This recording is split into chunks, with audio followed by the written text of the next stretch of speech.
अरे मामा, क्या आप जानते हैं कि भारत के सबसे बड़े डेथ स्क्वाड का असली नंबर क्या है? एक ऐसा सिंडिकेट जिसके पास 700 से ज़्यादा ट्रेंड शूटर्स है जो किसी एजेंट की तरह स्लीपर सेल्स में रहते हैं और सिग्नल ऐप से मैसेज मिलने पर तांडव शुरू कर डालते हैं। पिछले 11 सालों में 2015 से 2026 तक देश के 11 राज्यों की पुलिस और एनआईए ने एक एक कर बिश्नोई गैंग की वॉर मशीन के 500 से ज़्यादा पुर्जों को उखाड़ फेंका है। लेकिन सवाल यह है कि साबरमती जेल की ऊंची दीवारों के पीछे से हर हफ्ते एक नया मास अरेस्ट कैसे होता, कैसे एक शूटर जेल जाता तो दूजा बंदूक उठाने को तैयार खड़ा मिलता। आज अपन कोई पुरानी कहानी नहीं सुनाएंगा रे, आज अपन खोलेंगा वह ब्लैक फाइल जिसमें दर्ज है उन 500 प्लस शूटर्स की बलि का अक्खा हिसाब, तारीख, लोकेशन, हथियार और वह मास अरेस्ट ऑपरेशन जिन्होंने इस साम्राज्य की नींव हिला डाली। अगर आप सोचते हैं कि आपका शहर सुरक्षित है तो इस लिस्ट को ध्यान से देखिए, क्योंकि शायद अगला शूटर आपके बगल वाली गली से ही पकड़ा गया हो। तो तैयार हो जाए मामा खौफ के साम्राज्य के उस सच के लिए जो या तो शमशान में दफन है या जेल की सलाखों के पीछे कैद।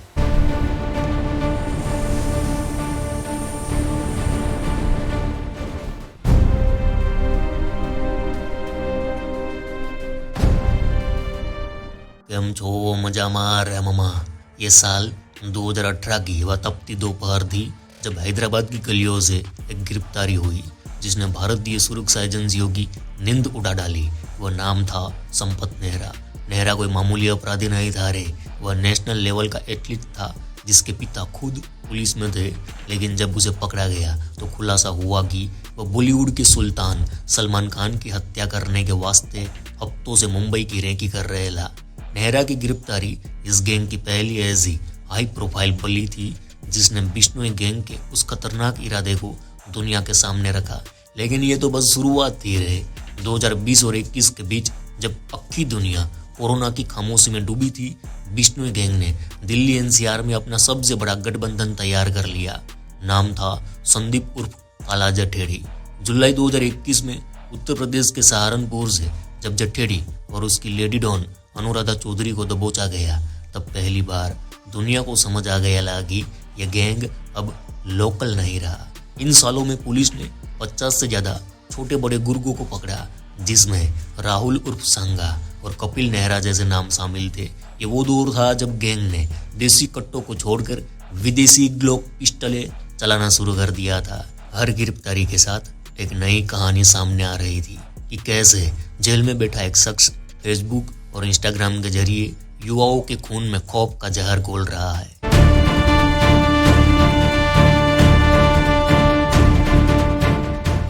29 मई 2022 पंजाब के मानसा में हुई 30 राउंड फायरिंग ने अक्खे देश को हिलाकर रख डाला। सिद्धू मूसेवाला की हत्या के बाद से शुरू हुआ मैन हंट भारतीय पुलिस इतिहास के सबसे बड़े ऑपरेशन में से एक था। अगले 6 महीने में पुलिस ने बिश्नोई गैंग के उस प्राइड यानी घमंड को तोड़ दिया जिसे वह अजय मानते। प्रियव्रत फौजी, अंकित शेरशाह और कशिश, ये वो 3 नाम थे जिन्होंने मूसेवाला पर गोलियां बरसाई थी। दिल्ली पुलिस की स्पेशल सेल ने इन्हें गुजरात के मुंद्रा पोर्ट से मास अरेस्ट ऑपरेशन में दबोचा। इनके पास से पहली बार ग्रेनेड लॉन्चर और AK-47 जैसे युद्ध के हथियार बरामद हुए। लेकिन कहानियां खत्म नहीं हुई लाला। सितंबर 2022 में नेपाल सीमा के पास से दीपक मुंडी और उसके 2 साथी की गिरफ्तारी ने साबित कर डाला कि भागने का रास्ता बंद हो चुका है। मूसेवाला केस में अकेले 30 से ज्यादा शार्प शूटर और मददगारों को एक के बाद एक जेल की काल कोठरी में डाल दिया गया। ये वह दौर था जब बिश्नोई गैंग के डिजिटल साम्राज्य पर पहली बार करारी चोट दी गई थी।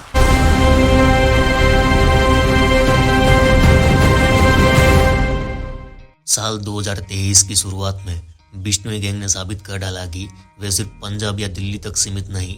राजस्थान के जयपुर में सुखदेव सिंह गोगामेडी की उनके घर में घुसकर हत्या कर दी गई। इस मर्डर ने पूरे देश में उबाल ला दिया। लेकिन पुलिस की जवाबी कार्रवाई किसी फिल्मी क्लाइमैक्स से कम नहीं थी। दिसंबर 2023 के उस ठिठुरती ठंड वाले हफ्ते में दिल्ली पुलिस और राजस्थान पुलिस ने एक ज्वाइंट ऑपरेशन चलाया। रोहित राठौड़ और नितिन फौजी ये वो 2 शूटर थे जिन्होंने गोगामेडी पर गोलियां चलाई थी। इन्हें चंडीगढ़ के एक होटल से तब दबोचा गया जब वे भागने की फिराक में थे। इनके साथ उद्धम सिंह को भी पकड़ा गया, जो इन्हें लॉजिस्टिक सपोर्ट दे रहे था। ये गिरफ्तारी इस गैंग के लिए एक बहुत बड़ा झटका थी, क्योंकि ये उनके सबसे घातक हिट स्क्वाड का हिस्सा थे। लेकिन असली धमाका अब होना बाकी था। 12 अक्टूबर 2024 की बारात मुंबई के बांद्रा में एनसीपी नेता बाबा सिद्दीकी की हत्या कर दी गई। इस मर्डर ने लॉरेंस बिश्नोई गैंग को मुंबई अंडरवर्ल्ड के नए डॉन के रूप में प्रोजेक्ट करने की कोशिश की, लेकिन मुंबई पुलिस और यूपी एसटीएफ ने जो जाल बिछाया उसने बिश्नोई के गुरूर को चकनाचूर कर दिया। शिव कुमार गौतम, वह शूटर जिसने बाबा सिद्दीकी पर चलाई थी गोलियां, उसने उत्तर प्रदेश के बहराइच से पकड़ा गया जब वह नेपाल भागने की कोशिश कर रहा था। उसके साथ धर्मराज कश्यप और गुरमेल सिंह को भी मौके से दबोच लिया गया। इसी दौरान दिल्ली पुलिस ने ऑपरेशन पैन इंडिया शुरू किया, जिसमें एक साथ 7 शार्पशूटर रितेश, सुखराम, साहिल, अमर, बादल, प्रमोद और संदीप अलग अलग राज्यों से गिरफ्तार किए गए।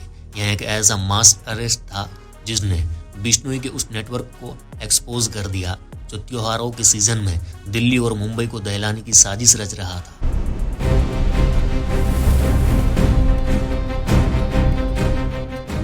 साल 2025 की शुरुआत के साथ ही बिश्नोई गैंग के लिए उल्टी गिनती शुरू हो गई। अब लड़ाई सिर्फ भारत की गलियों में नहीं बल्कि अंतर्राष्ट्रीय स्तर पर लड़ी जा रही थी।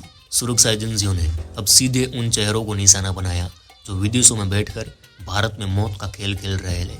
सबसे पहली और बड़ी कामयाबी मिली अगस्त 2025 में, जब मयंक सिंह उर्फ सुनील मीणा को अजरबैजान से प्रत्यार्पण कर भारत लाया गया।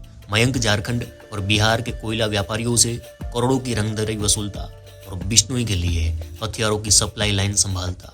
उसकी गिरफ्तारी ने गैंग की फंडिंग की जड़ पर वार किया। लेकिन साल 2025 का सबसे बड़ा मास्टर स्ट्रोक था अनमोल बिश्नोई की गिरफ्तारी। नवंबर 2025 में लॉरेंस के भाई और गैंग के दिमाग कहे जाने वाले अनमोल को अमेरिका के कैलिफोर्निया से हिरासत में लिया गया। सलमान खान के घर पर फायरिंग और बाबा सिद्दीकी मर्डर के पीछे इसी का हाथ बताया जाता। अनमोल की गिरफ्तारी ने बिश्नोई गैंग के इंटरनेशनल सिंडिकेट की रेड की हड्डी को तोड़ दिया। जैसे ही 2026 शुरू हुआ, पुलिस ने अपनी पकड़ और मजबूत कर ली। जनवरी 2026 में प्रदीप शर्मा उर्फ गोलू को दिल्ली से पकड़ा गया, जो गैंग का सबसे बड़ा हथियार सप्लायर था। फरवरी 2026 में बॉबी कबूतर की गिरफ्तारी ने दिल्ली पुलिस को वो गोल्डन दे दी जिससे गैंग की रैंकी करने के तौर तरीकों का पता चला। बॉबी वही शख्स था जिसने मूसेवाला केस से लेकर दिल्ली के डबल मर्डर तक मुख्य भूमिका निभाई थी।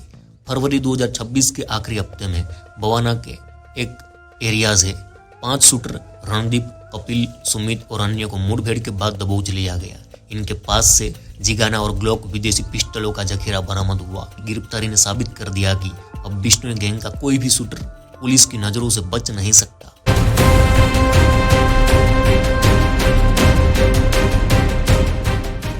चच्ची जान, बिश्नोई गैंग की सबसे डरावनी रणनीति क्या है? वह है हाइब्रिड शूटर्स। ये वह लड़के हैं जिनका कोई पिछला क्रिमिनल रिकॉर्ड नहीं होता। 2021 से 2023 के बीच दिल्ली और पंजाब पुलिस ने ऐसे 15 से ज्यादा मॉड्यूल्स को ध्वस्त किया। इसी दौरान नाम आया दीपक टिनू का। टिनू लॉरेंस का वह सिप सालार था जो जेल से भागने में माहिर था। अक्टूबर 2022 में जब वह मानसा पुलिस की कस्टडी से फरार हुआ तो पूरे उत्तर भारत में हाई अलर्ट घोषित कर दिया गया। लेकिन राजस्थान के अजमेर से जब उसे दबोचा गया तो उसके साथ 5 और अन्य मददगार पकड़े गए।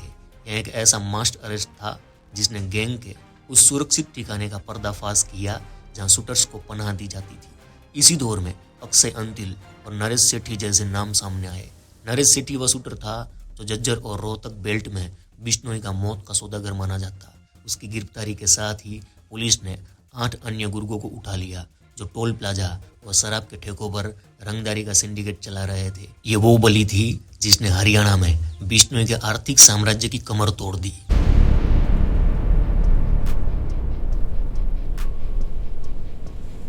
राजस्थान की रेत में बिश्नोई ने अपनी जड़ें तब जमाई जब उसने अनंतपाल गैंग के बचे हुए सदस्यों के साथ गठजोड़ किया। यहाँ कहानी आती है विक्रम बराड़ की। विक्रम को 2023 में यूएई से डिपोर्ट कर भारत लाया गया और बिश्नोई का वह लॉजिस्टिक हैंड था जो विदेश में बैठकर राजस्थान के व्यापारियों को धमकी भरे फोन करता। राजस्थान पुलिस ने ऑपरेशन चक्रव्यूह के तहत 2023 और 24 में जोधपुर, बीकानेर और श्रीगंगानगर से 22 से ज़्यादा शूटर्स को एक साथ सलाखों के पीछे भेज दिया। इसमें रोहित गोदारा के सबसे करीबी शूटर दानाराम और शक्ति सिंह की गिरफ्तारी शामिल थी। एक और नामचीन शूटर था राजू ठेठ हत्याकांड का मुख्य आरोपी जतिन उर्फ जोनी की गिरफ्तारी ने शेखावटी बेल्ट में बिश्नोई गैंग के वर्चस्व को खत्म कर दिया। इन ऑपरेशंस में पुलिस ने सिर्फ शूटर्स को ही नहीं बल्कि उन 10 से ज्यादा सोशल मीडिया एडमिन को भी पकड़ा जो इंस्टाग्राम पर बिश्नोई के नाम का खौफ फैला रहे थे। ये वह बलि थी जिसने डिजिटल दुनिया में बिश्नोई के फेक हीरोइज्म को चोट पहुंचाई।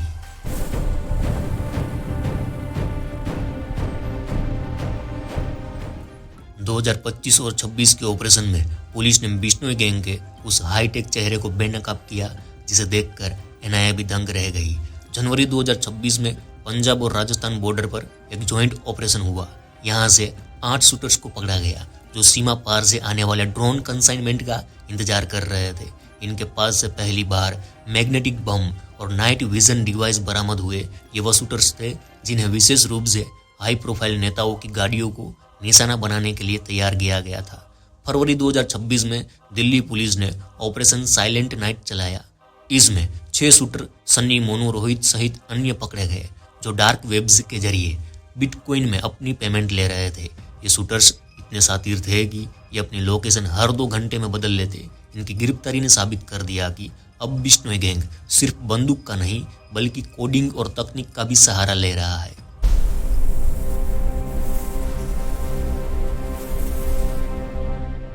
अरे भाऊ, 500 गिरफ्तारियां, 100 एनकाउंटर और हजारों करोड़ की जब्ती। किसी भी आम गैंग के लिए ये आंकड़े उसके खात्मे की मुहर होते, लेकिन लॉरेंस बिश्नोई के मामले में हर एक बलि के बाद सिंडिकेट और भी ज्यादा खौफनाक होकर उभरा। सवाल ये है कि साबरमती जेल की सलाखों के पीछे से ये अदृश्य साम्राज्य कैसे बढ़ रहा है। बिश्नोई गैंग आज के दौर का IT स्मार्ट गैंग है। ये पुराने जमाने की तरह गलियों में गुंडे नहीं ढूंढते, ये इंस्टाग्राम और फेसबुक पर फेक हीरोइज्म के वीडियो फैलाते हैं। जब एक 18 साल का बेरोजगार लड़का देखता है कि जेल में बैठा एक शख्स सलमान खान को चुनौती दे रहा है तो वह उसे रॉबिन हुड मानने लगता है। 2025 और 26 की जांच में पता चला कि पकड़े गए 70% शूटर्स ने कभी लॉरेंस को सामने से देखा तक नहीं। उन्हें सिर्फ सोशल मीडिया के जरिए ब्रेन वॉश किया गया और भाईगिरी के नाम पर हथियार थमा दिए गए। लॉरेंस बिश्नोई ने अपने गैंग को एक मल्टीनेशनल कंपनी की तरह बना दिया है।